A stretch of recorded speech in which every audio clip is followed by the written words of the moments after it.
High বন্ধুরা, তো চলে এলাম আবার একটা নতুন ভিডিও নিয়ে, একটা নতুন চমক আর একটা নতুন ট্যুর ব্লগ নিয়ে তোমাদের সাথে। টাইটেল আর থাম্বনেল দেখে হয়তো তোমরা অনেকে বুঝে গেছো, যারা জানো, আর যারা জানো না তারা হয়তো অবাক হয়ে যাচ্ছ যে আজকে তোমাদেরকে আমি রাম মন্দির ঘোরাতে নিয়ে যাচ্ছি। হ্যাঁ, রাম মন্দির টিকিট কাটা নিছে, অযোধ্যার রাম মন্দির টিকিট কাটা নিয়ে লাগেজ নিয়ে যাবো কি করে? How it possible? মামা তো অবাক রীতিমতো, তোমরাও কি অবাক হচ্ছ? হ্যাঁ, আজকে কিন্তু রাম মন্দিরে যাচ্ছি। আগামীকাল 22 তারিখ একটা ঐতিহাসিক ডেট হতে চলেছে। সবাই জানো যে এত দিনের যে লড়াই রাম মন্দিরকে নিয়ে, আগামীকাল কিন্তু সেই নতুন রূপে রাম মন্দিরে উদ্বোধন হতে চলেছে। তো যারা যারা কলকাতাবাসী বা যারা যারা অযোধ্যায় রাম মন্দিরে যেতে পারছে না, বা যে সেটা আর্থিকভাবে হোক বা শারীরিকভাবে হোক, যারা যারা অযোধ্যা রাম মন্দির যেতে পারবে না তাদের জন্য কিন্তু দারুণ একটা রাম মন্দিরের খোঁজ কিন্তু দিতে চলেছি। মামা তো অবাক, আমি তো ভাবতেই পারিনি। যদি হয় তাহলে আমি এখনই যাব। তাহলে তার মামা আর আমি যাই, গিয়ে তোমাদেরকে দেখাচ্ছি যে কলকাতার বুকে কিভাবে রাম মন্দির রয়েছে। তো যারা যারা অযোধ্যা যেতে পারবে না তাদেরকে বলবো, এই একটা ছোট্ট অযোধ্যার রাম মন্দিরের আদলেই অন্যরকম একটা রাম মন্দির কিন্তু কলকাতার বুকে রয়েছে, যে মন্দিরের মধ্যে রামজি ছাড়াও কিন্তু অনেক অনেক ঠাকুর কিন্তু দেখতে পারবে। আর মন্দিরের চাকচিক্য বা সৌন্দর্য তোমাদেরকে মুগ্ধ করে দেবে। ভিডিওটা স্কিপ না করে পরপর দেখতে থাকো। চ্যানেলে নতুন থাকলে চ্যানেলটাকে সাবস্ক্রাইব করে পাশে থাকা বেল আইকন প্রেস করবে, তাহলে কিন্তু নতুন নতুন সংস্কৃতির আপডেট কিন্তু সবার আগে পেয়ে যাবে। ইনস্টাগ্রাম আর ফেসবুক পেজের আইডি কিন্তু শো করছে, পারলে ফলো করে দিও। তো টাইমিং কি আছে, কোথায় এই রাম মন্দির রয়েছে, সমস্ত ইনফরমেশন দিয়ে দেবো। স্কিপ না করে পরপর দেখতে থাকো। আগামীকাল অযোধ্যায় যারা যারা যাচ্ছে তারা যে যেতে পেরেছে, যারা যারা যেতে পারবে না তাদের জন্য একটা ছোট্ট ক্ষুদ্র অযোধ্যার মতোই, মানে অযোধ্যা না গিয়েও ছোট্ট একটা রাম মন্দিরের মানে খোঁজ কিন্তু কলকাতার বুকে দিতে চলেছি। ঠিক আছে, তো চলো যাওয়া যাক নাকি? চলো চলো চলো।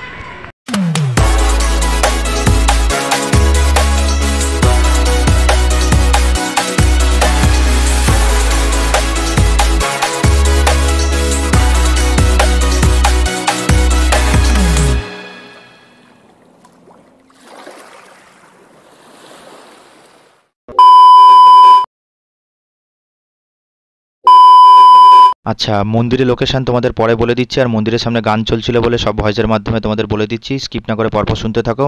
শ্রীরাম মন্দিরের সামনে অনেক ডালার দোকান আছে। তোমরা 51 টাকা থেকে যতটা ইচ্ছা তোমরা সামর্থ্য মতো ডালা কিনে পুজো দিতে পারো। মন্দিরের সামনে ঢুকতেই কিন্তু ডান দিকে কিন্তু মূর্তি দেখতে পাবে, সেটা হচ্ছে রাবণ জটায়ুর ডানা কেটে দিচ্ছে যখন সীতাকে হরণ করে নিয়ে যাচ্ছিল, সেই মুহূর্তটা তুলে ধরা হয়েছে। আর রাম আর লক্ষ্মণ মিলে সেই জটায়ুর শেষকৃত্যটা করছে, সেটাও তুলে ধরা হয়েছে। তোমরা মন্দিরে ঢুকলেই দেখতে পারো।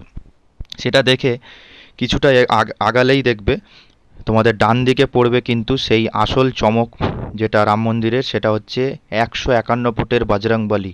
এটা কিন্তু প্রথম চমক রাম মন্দির। আর বিল্ডিংয়ে কিন্তু রাম রাম বলে লেখা রয়েছে, অসাধারণ। এটা কিন্তু ভারতের মধ্যে কোথাও এত বড় মূর্তি আছে কিনা আমার জানা নেই। তো এইটা দেখে সামান্য দুপা এগোলেই বাঁদিকে সৎসঙ্গ ভাটিকা পড়বে। এখানে কিন্তু সময় মতো কিন্তু মানে বিভিন্ন ঠাকুরের নাম গান হয়, দেখতেই পাচ্ছ। সকাল 5টা থেকে 6টা অবধি, আর সন্ধ্যেবেলা 4টে থেকে 5টা অবধি। সেটা দেখে নিলে, আর পারলে পজ করে নিয়েও পরে দেখে নিতে পারো। এবং কিছুটা তারপরে এগোলেই কিন্তু বিভিন্ন কিন্তু দোকান দেখতে পাবে, সেখান থেকে কিন্তু কেনাকাটি তোমরা করতে পারো। ভেতরেও কিন্তু অনেকগুলো কিন্তু ডালার দোকান রয়েছে। কিছুটা এগোলেই কিন্তু এখানে কিন্তু একজনের মূর্তি দেখা গেল, এখানে হিন্দিতে লেখা রয়েছে, এটা পারলে পজ করে নিয়ে দেখতে পারো। ইনি প্রতিষ্ঠা করেছিল। এক পা এগোলেই কিন্তু ডান পাশে পড়বে কিন্তু একটা পুকুর। সেই পুকুরের মধ্যে কিন্তু জল নেই, কিন্তু ওখানে দুটো মূর্তি দেখতে পারবে, একটা হচ্ছে গঙ্গা দেবীর আর একটা হচ্ছে ভোলে বাবার, যেটা এখন অন্ধকারে দেখা যাচ্ছে না, তোমরা দুপুরে আসলে দেখতে পেরে যাবে। তো মন্দির খোলার টাইমিং হচ্ছে সকাল 5টা থেকে নিয়ে দুপুর 12টা, তারপরে আবার দুপুর 3টে থেকে রাত 9টা অবধি খোলা থাকে। তোমরা দুপুরবেলা আসার চেষ্টা করবে, কারণ তাহলে দুপুরের আমেজটা, রাতের লাইটিংটা তোমরা কিন্তু দেখতে পারবে। মন্দিরের গেটের সামনেই কিন্তু জুতো খুলে ডান দিকে কল আছে, ওখান থেকে হাত ধুয়ে তারপরে কিন্তু মন্দিরে ঢুকতে পারো। মন্দিরের গেটের ওপরেই দুটো হাতি বজরংবলী বুক চিরে মাতা সীতা এবং রামকে দেখাচ্ছে, এটা দেখে অসাধারণ লাগলো। মন্দিরের ভেতরে কিন্তু বিভিন্ন দেয়ালে দেয়ালে খোদাই করা বিভিন্ন মূর্তি থাকবে, সেগুলো তোমরা দেখতে পাবে। মন্দিরে ঢুকতেই কিন্তু একটা সাপ দেখতে হবে, সেই সাপের ভেতর দিয়ে অনেকে ঢুকবে, তোমরা কিন্তু ঢুকবে না। তার কারণ মন্দিরে বিভিন্ন জায়গায় কীভাবে ঘুরতে হবে সেটা দেখিয়ে দিচ্ছি, তারপর আমরা এই সাপের মুখ দিয়েই বেরোবো। মন্দিরের বাঁদিকে কিন্তু সাদা রঙের বিল্ডিংটা দেখছো, ওটা কিন্তু শ্যামবাবাজির মন্দির, এখনও তৈরি হয়নি বলে তোমাদের দেখালাম না। আপাতত সাপের ওপরে কৃষ্ণদেবকে দেখতে পাচ্ছি, এছাড়া বেলগাছের তলায় কিন্তু বিভিন্ন দেবদেবীদের মূর্তি আছে। তারই পাশে কিন্তু একটা রথ আছে, সেটা কিন্তু 7খানা ঘোড়া রয়েছে রথের মধ্যে। এই রথটা চালাচ্ছেন কিন্তু কৃষ্ণদেব, এবং মাথার ওপরে কি তোমরা গেলে দেখতে পারবে নটরাজ আছে আর কিন্তু নারায়ণ রয়েছে। পাশেই কিন্তু মূল মন্দিরের গেট আছে, সেটা পরে যাব। তার পাশের মন্দিরটা দেখায়, সেটা হচ্ছে ভোলে বাবার মন্দির। এখানে হোমযজ্ঞ করা হয়েছে দেখতে পাচ্ছ। এখানে কিন্তু প্রদীপ, মোমবাতি, ধূপকাঠি সব জ্বালে।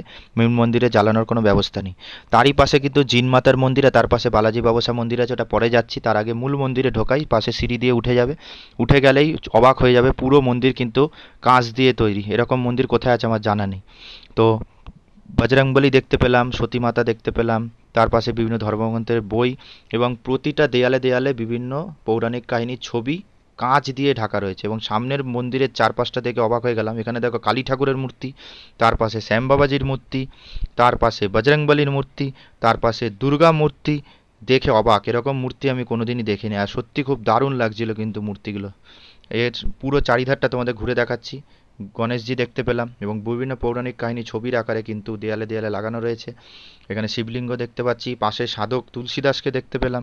অসাধারণ, এরকম কাঁচের মন্দির আমি কোনো জায়গায়, আমার তো জানা নেই যে এরকম আছে কি না। কলকাতার মধ্যে তো নেই মনে হয়। দারুণ লাগলো। এবার তোমাদের মূল মন্দিরটা দেখাবো। মূল মন্দিরের তিনটে সেকশন রয়েছে, একটা, দুটো, তিনটে সেকশন। প্রথম সেকশনে আছে কৃষ্ণ রাধা, তারপরের সেকশনে আসল যিনি রাম, লক্ষ্মণ এবং মা সীতা, তারপরের সেকশনে রয়েছে লক্ষ্মীনারায়ণ। এরকম একই জায়গায় তিনটে ঠাকুর আমি তো দেখিনি, অবাক হয়ে যাচ্ছে। এবং এই মন্দিরের চারপাশটা তোমরা পরিক্রমা করতে পারো। তাই আমি ভাবলাম একবার পরিক্রমা করেই দেখাই। দেখো চারিদিকে শুধু কাঁচ আর কাঁচ, কাঁচ দিয়ে কিন্তু সমস্ত কিছু করেছে, আর প্রত্যেকটা ছবি করা। অসাধারণ লাগলো। এই মন্দিরে আসলে শুধুমাত্র রাম ঠাকুরের মন্দির নয়, আরও অনেক কিছু দেখাবো। দেখো পরপর পরপর এই মন্দিরের পাশেই রয়েছে কিন্তু জিন মাতার মন্দির, সেটা দেখাচ্ছি। তারপরে বালাজি বাবসা মন্দিরও আছে, তারপরে আবার একটা ভোলে বাবার মন্দির আছে, তারপরে সাপের মুখের বেরোনোরও ব্যাপারটা আছে, সব দেখিয়ে দিচ্ছি। তো এই মন্দিরের পাশেই কিন্তু দরজা আছে, ওখান দিয়ে বেরোবে না, অনেকে নামতে পারে। তোমরা মেন যেখান থেকে ঢুকেছিলে সেইখান থেকে বেরোবে। কেন সব বুঝিয়ে দিচ্ছি। নিচে নামবে, ডান দিকে যাবে, ডান দিকে গেলে কিন্তু জিনমাতার মন্দির আছে, সেটা যাবে না। একটু সোজা গিয়ে আগে বালাজি বাবসা মন্দিরটা দেখে আসবে। কেন তোমাদেরকে সব বুঝিয়ে দিচ্ছি। একটু সোজা গেলে বালাজি বাবসা মন্দির, এটা কিন্তু নতুন তৈরি হয়েছে, আগে কিন্তু এটা ছিল না। আমি যেমনি যেমনি বলছি সেইভাবেই তোমরা ঘোরো, দেখবে সব ঠিকঠাক করে ভালো মতো ঘুরে চলে আসতে পারে। তো বালাজি বাবসা মন্দির যখন নতুন তৈরি হয়েছে, ঢুকে পড়লাম। ঢুকেই একটু প্রণাম করে নিলাম শিবলিঙ্গয়, ভোলে বাবাকে। তারপরে পাশে দেখো এখানেও তিনটে ঠাকুর, দুর্গা মূর্তি আছে, বালাজি বাবসা রয়েছে, আর তার পাশে রয়েছে পঞ্চমুখী হনুমানজি। এবার এটা দেখে তোমরা আবার বাইরে বেরিয়ে চলে যাবে জিন মাতার মন্দিরে, যেটা তোমাদেরকে বললাম পরে দেখাচ্ছি। জিন মাতার মন্দিরে ঢুকে অবাক, এত মানুষজন এসেছে। আর তোমাদের বলেছি বিকালে আসলে সুবিধা হবে কি, দুপুর বিকালে আসলে দুপুরের আমেজ, আর সন্ধেবেলার এই সন্ধ্যা আরতিটা দেখতে পারবে। প্রচুর মানুষ এসছে, নিজেরাই গান বাজনা করছিল। তো একটুকুনো তোমাদেরকে গান বাজনাটা শুনিয়ে দিই চলো। তার আগে একটু জিন মাতাকে তোমরা প্রণাম করে নাও, চলো। গান বাজনা শুনবে তো?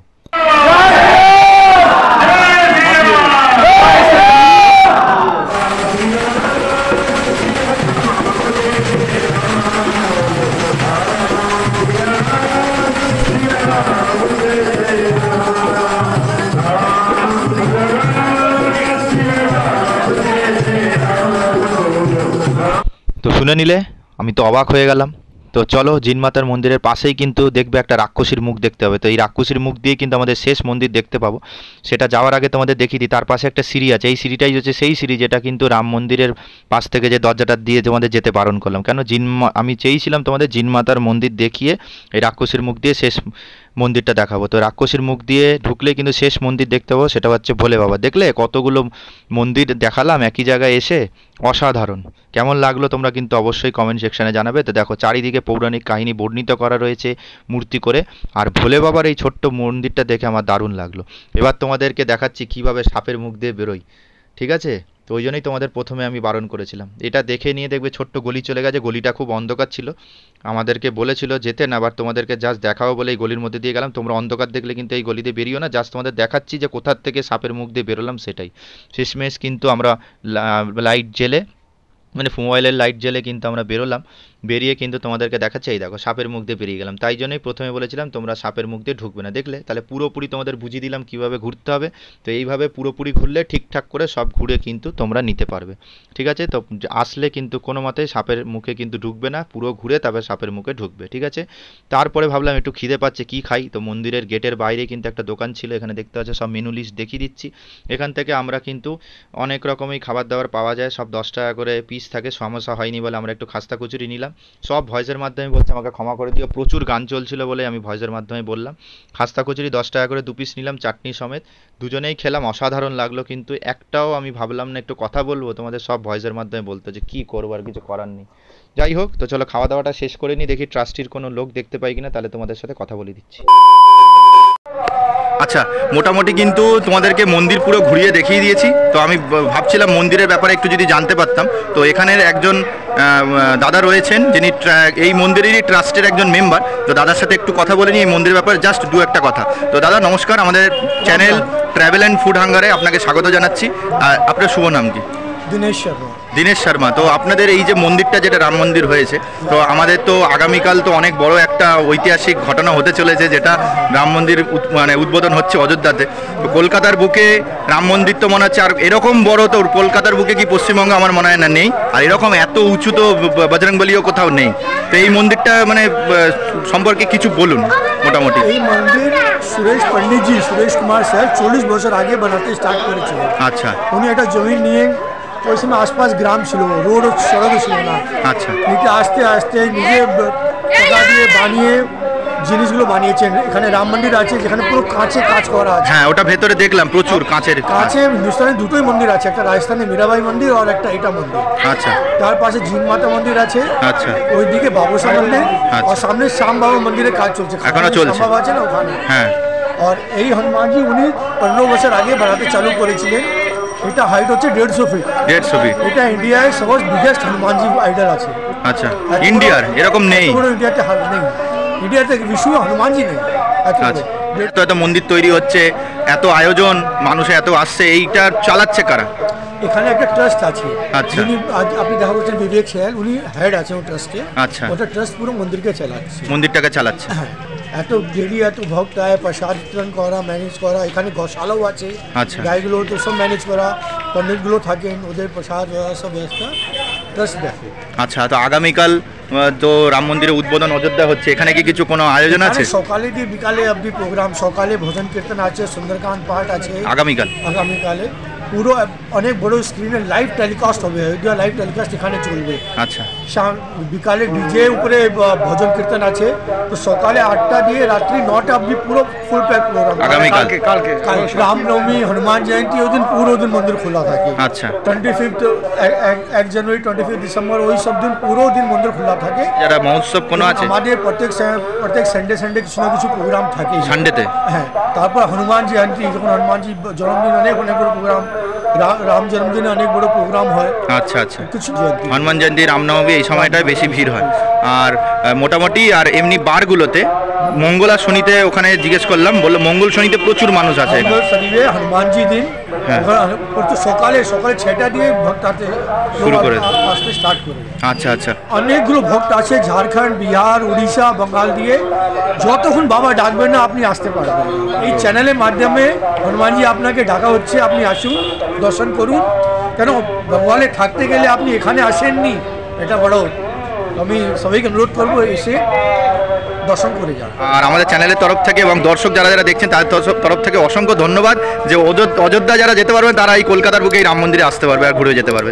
অসংখ্য ধন্যবাদ দাদা। আসুন, আর কালকে আসলে অযোধ্যা দিয়ে এসে মানে চাওয়াল আছে, অক্ষর চাওয়াল, ওটাও দেওয়া হবে যে আসবে কালকে। আচ্ছা, কালকে আমি ছাড়ার চেষ্টা করছি, সকাল দুপুরের মধ্যে যদি ছাড়তে পারি। যদি তোমরা দেখো, তোমরা সন্ধ্যেবেলা পারলে চলে আসতে পারো। এছাড়া অন্যান্য তিথি আছে, সেই সময় আসলে তোমরা ঘুরে যেতে পারো। এমনি নর্মাল টাইমে যে টাইমে আছে সেই টাইমে আসলে তোমরা ঘুরতে পারো। অসংখ্য ধন্যবাদ দাদা। আচ্ছা, তোমাদেরকে লোকেশনটা বলে দিই। রাম মন্দির আসতে গেলে তোমাদেরকে ইকো পার্কের 4 নম্বর গেটে কিন্তু নামতে হবে বাসে করে। 4 নম্বর গেটে নামলে, এবার ইকো পার্কের 4 নম্বর গেটের থেকে সোজা চলে গেলে 10 থেকে 15 মিনিট হাঁটা পথে পৌঁছে যেতে পারে। এছাড়া এখান থেকে অটো বা টোটো আছে, 10 থেকে 15 টাকার বিনিময়ে তোমাদের রাম মন্দিরের সামনেই নামিয়ে দেবে। এছাড়া যে কাউকে জিজ্ঞেস করবে তোমাদেরকে রাম মন্দির কোথায় বলে দেবে। আমরা তো হেঁটেই গেছিলাম। তো ইকো পার্কে আসলে তোমরা ইকো পার্ক হয়ে রাম মন্দির ঘুরে আসতে পারো, বা রাম মন্দির হয়ে ইকো পার্ক ঘুরতে পারো। একই দিনে দুটো ঘোরা হয়ে যাবে। তো রাম মন্দিরের দিকে আমরা হেঁটে হেঁটে যাচ্ছি, এত খাবারের স্টল দেখে তো আমরা রীতিমতো অবাক। তো যাই হোক, তো এখান থেকে সোজা হাঁটতে থাকবে। হাঁটার পরে দেখলে ওই স্টলগুলো থেকে সোজা এলে এরকম গোল মতো পাবে, দেখবে দূর থেকে কিন্তু এরকম চূড়াটা দেখতে পারবে। তো ওখান থেকে যে কাউকে বলবে রাম মন্দির কোথায় বলে দেবে। তা বাঁ সাইডে নিলে সোজা আসলে এই মন্দিরের পিছনের সাইডে দেখো রাম রাম পুরো লেখাই রয়েছে। দেখো এখান থেকে বজরংবলী মূর্তিটাও দেখা যাচ্ছে। তো এখান থেকে কিছুটা আসলেই হয়ে যাবে। যে কাউকে জিজ্ঞেস করবে, এছাড়া গুগল ম্যাপের লোকেশন পারলে আমি দিয়ে দেবো। মোটামুটি কিন্তু এখন সবে বাড়ির কাছাকাছি চলে এসেছি, তো ভাবলাম ভিডিওটা এন্ড করে দিই। তো আমাদের তো অনেকটা রাত হয়ে গেছে, 7:30 পার হয়ে গেছে। বেশি রাত হয়ে গেলে তোমরা জানো ইকো পার্কের ওখান থেকে গাড়ি ফাড়ি পাওয়া একটু সমস্যা। যারা ওই রুটে থাকে তাদের অসুবিধা নেই, যারা আমার এরিয়া থেকে দেখছো, ঠাকুরিয়া থেকে, গড়িয়ার থেকে, রাসবিহারি থেকে, তাদের বলবো একটু তাড়াতাড়ি যাবে, একটু তাড়াতাড়ি বেরিয়ে গেলে বেশি ভালো হয়, তাহলে গাড়ি টাড়ি পেয়ে যাবে। আমাদের 7:30 পার হয়ে গেছিলো, তবুও আমরা পেয়ে গেছিলাম গাড়ি টাড়িগুলো। যাই হোক, তো মামার কাছে আগে জানি, কেন মামা তো অবাক হয়ে গেছিলো যে রাম মন্দির আবার কলকাতার বুকে কোথা দিয়ে হবে, তো সেটা আগে মামার কাছে। অবাক হয়ে গেছি, প্রথমত ভাবতেই পারিনি। তো মোটামুটি অযোধ্যার রাম মন্দির না দেখলেও এখন আজকে আমি যা দেখলাম, আমি তো কিছুক্ষণ সময়ের জন্য পুরো ইমোশনাল হয়ে গেছিলাম। নাম কীর্তনও করেছি, কপালে ফোঁটাও নিয়েছি এবং প্রসাদও পেয়েছি, ফলও পেয়েছি, গানও গেয়েছি। আমি খুব মানে স্যাটিসফাইড। তো যাই হোক, তোমাদেরকে এইটুকুনি বলবো, তো যারা যারা আজকে নতুন দেখলে কলকাতার বুকে সেই রাম মন্দির, বলতে গেলে নিউ টাউন রাম মন্দির বলা যায়, নিউ টাউনের কাছেই রাম মন্দির, সব তো লোকেশান বলেই দিয়েছি। তাই জন্য বলবো আগামীকাল সকাল দুপুরের মধ্যে ভিডিও ছেড়ে দিচ্ছি। যদি তোমরা সেই সময় দেখছো এখন ভিডিওটা, অবশ্যই আজকেই চলে যাও। তার কারণ আজকে তো রাম মন্দিরের উদ্বোধন অযোধ্যা হয়েছে, ওখানে কিন্তু ভালো আয়োজন হচ্ছে, দেখতে পারবে। এছাড়াও অসুবিধা নেই, যদি নাও যেতে পারো, পরবর্তীকালে যদি ভিডিও দেখেছো তাহলে সঙ্গে সঙ্গে চলে যেতে পারো। মন্দির দেখে মানে সারা দিনটা তোমাদের কেটে যাবে। আশেপাশে খাবার দাবারও অনেক জায়গা রয়েছে, সেগুলো খাওয়া দাওয়া করতে পারো, সারা দিনটা ভালো জমে যাবে। একদিনের ট্যুর হিসাবে ভালো জায়গা। যারা মন্দির যেতে পছন্দ, মন্দিরের এরিয়া যারা পছন্দ করো, তাদের জন্য একদম বেস্ট এরিয়া, একদম বেস্ট একটা কিন্তু খোঁজ দিলাম তোমাদেরকে। এবং যারা সন্ধ্যা আরতি দেখার ইচ্ছে আছে তাদেরকে বলবো দুপুরের টাইমটা বেস্ট। 3টে থেকে তো আবার খুলে যাচ্ছে, 3টে থেকে রাত 9টা, দুটো এই 3টের মধ্যে যদি তোমরা পৌঁছে যাচ্ছ, তাহলে দুপুরের আমেজটা আর রাতে যে লাইটিং সেগুলো পাবে, সন্ধ্যা আরতি পাবে, জমে যাবে। সকালের দিকে যদি নাও যেতে পারো, ঠিক আছে? তো চলো, ভালো লাগলো তাহলে ওভারঅল, তাই তো? আমার খুব ভালো লেগেছে। তো যাই হোক, তো এত অবধি ভিডিও ছিল। যদি ভিডিওটা ভালো লাগে লাইক কমেন্ট শেয়ার করে দিও। চ্যানেলে নতুন থাকলে চ্যানেলটাকে সাবস্ক্রাইব করে পাশে থাকা বেল আইকন প্রেস করবে, তাহলে কিন্তু নতুন নতুন চমক ভিডিও আপডেট কিন্তু সবার আগে পেয়ে যাবে, ঠিক আছে? তো ভিডিও এন্ড করবার সময় যে ডায়লগ, খালি পেটে ঘোরা যায় না, ঘুরতে গেলে খেতে হবে। খেতে হলে আমাদের চ্যানেল দেখতেই হবে। আর অবশ্যই কিন্তু কি করতে হবে, কলকাতার বুকে রাম মন্দির, সেটা দর্শন করে আসো, তোমাদের ভালো লাগবে। আর ভিডিওটা প্রচুর পরিমাণে শেয়ার করে, যাতে প্রচুর মানুষে জানতে পারে। তো চলে আসবো আবার একটা নতুন ভিডিও নিয়ে, নতুন চমক, একটা নতুন জায়গার খোঁজ নিয়ে। ততক্ষণ অবধি ভালো থেকো, সুস্থ থেকো। যেটা সবসময় বলি, ঈশ্বরের প্রতি বিশ্বাস রেখো। শরীর সুস্থ থাকলে খেতেও ভালো লাগবে, ঘুরতে ভালো লাগবে, সবই ভালো লাগবে। তো দেখা যাক নতুন কি ভিডিও নিয়ে ব্যাক করি। খাওয়া দাওয়া না ঘোরাফেরা যাই হবে, চমকই হবে। আবার আগে আজকে একটু অন্যরকমভাবে এন্ড করছি, তার কারণ হচ্ছে কি, আগামীকাল তো অযোধ্যাতে রাম মন্দিরের উদ্বোধন। তো আজকে আমরা কলকাতার বুকে রাম মন্দির আবিষ্কার করে দেখিয়ে দিলাম তোমাদের জন্য, যারা যারা জানো না। তো যাওয়ার আগে জয় শ্রীরাম, জয় বজরংবলী। তো জয় শ্রীরাম, জয় বজরংবলী বলে দিলাম, কেন ওখানে বজরংবলী রয়েছে, প্রভু শ্রীরামও রয়েছে, আর কত ঠাকুর দেখেই তো নিল। তো যাও তাড়াতাড়ি, দেরি করো না। আপাতত টাটা, চলো পরে ভিডিওতে দেখা হচ্ছে।